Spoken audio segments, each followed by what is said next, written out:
All right, three, two, one. If you were in BU 1-1 and you feel lost already, this episode is for you. Guys, I am here joined by the one and only Professor Leanne Hagarty. Welcome her to the show. Thank you so much. And if you guys don't know who she is the course designer for BU 1-1. And today she's going to be telling you all about how you can succeed in the course from the course designer herself. All right, so Leanne, let's start off with an icebreaker, shall we? What is one thing that none of your students know about you? I think they know I like sports, but I'm just going to say I love the Olympics, so I am now on the countdown until the Winter Olympics start. Wow, and when is that happening? February 6th. Wow. Same night as our midterm. Right. Are you going to be watching the Olympics on the midterm or no? Potentially. Yeah, Wow. I might have to multitask. Okay, for sure.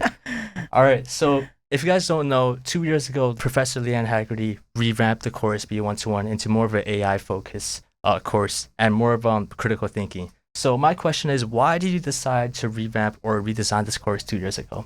Thanks. Great question. What I'll say is I didn't make the decision. The BBA program manager and the curriculum committees that we have at the school made the decision. So to give some context, there were a number of changes to the BBA program at that time, and some of the required courses that used to happen in third year and fourth year got moved forward. So a lot of the content that we were teaching in 121 was going to be kind of repetitive of what students would be taking in their second year. So that program manager and the curriculum committee looked at the big learning objectives that we want BBA students to achieve by the time they graduate. And they said, okay, are there some gaps? Is there something else we could be focused on because we want our graduates to be able to do that? And overwhelmingly, the gap was critical thinking. So. Right. And critical thinking is such an overlooked topic in the business world. Like it's really of a necessity, right? Yeah, we think so. So BU 1-1 has a really strong focus on AI. So I have to ask, are you more of a pro AI person or anti-AI person or somewhere in the middle? Yeah, I think I'm mostly in the middle. It changes day to day. Let me explain. I'm absolutely pro AI when I see it used responsibly and transparently and ethically. When students use it and they personalize their learning and they deepen their learning, fantastic. And when industry uses it to accelerate innovation that actually benefits humankind, I'm like, yes, bring it on. However, I would say I'm anti-AI when it's used to marginalize people or harm people. And I'm really deeply concerned about the lack of governance in the tech industry, AI particularly. Most industries, before they release products, they have all this testing and they have to make sure their products are safe. And I question why that doesn't happen more in the AI industry. And I'm concerned about the concentration of power in the industry among really a handful of companies and who's really benefiting from widespread adoption. So, stay tuned. We're going to talk about those things in week 10 of Business 121 because it's really important to think about tools and how they impact people. Yeah.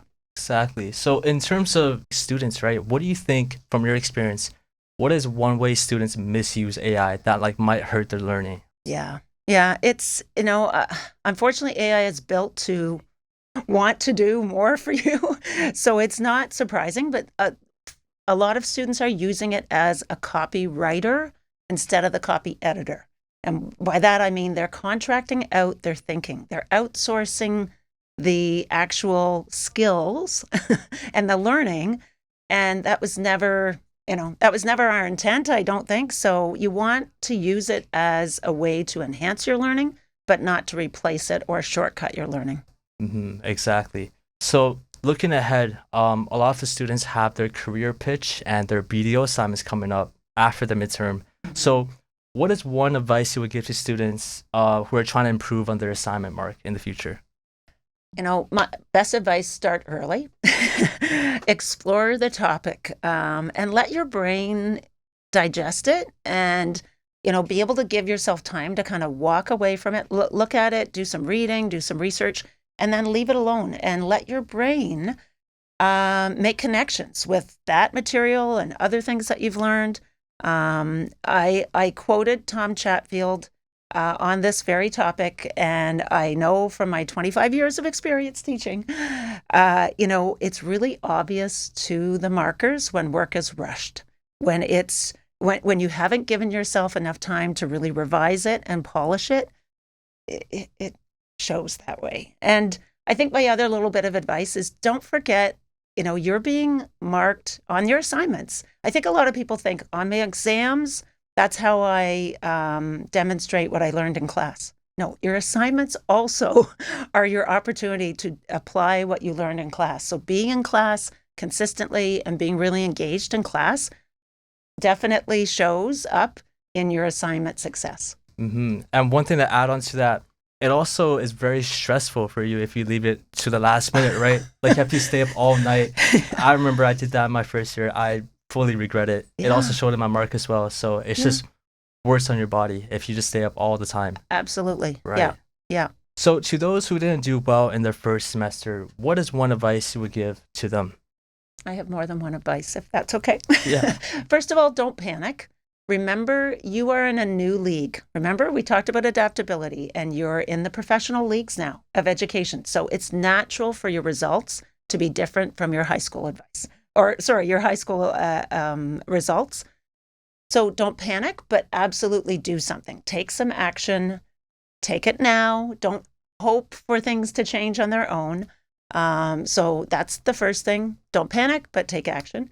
Look at what we talked about in the competency workshop. We talked about some very specific ways to be adaptable, some really specific ways to engage professionally. And I think, look at that material again and be brutally honest with yourself about your habits in the first semester and sort of do a comparison. Ask yourself, was I showing up to lecture and lab prepared? Was I showing up to class consistently? And when I was there, was I really there? Was I mentally there? Because honestly, that's such a powerful combination. No, the other big part is I see students worrying about progression. So just be very aware of the facts. Know exactly what you need. Go and meet with academic advising if you're unclear, but know where you stand, because that in itself takes some stress out of the picture. And just remember, it's not how you start, it's how you finish. I don't know, maybe Google Fernando Mendoza recently did really well in college football in the States. He didn't start off looking like a superstar. So, know that there's the possibility to improve and get better.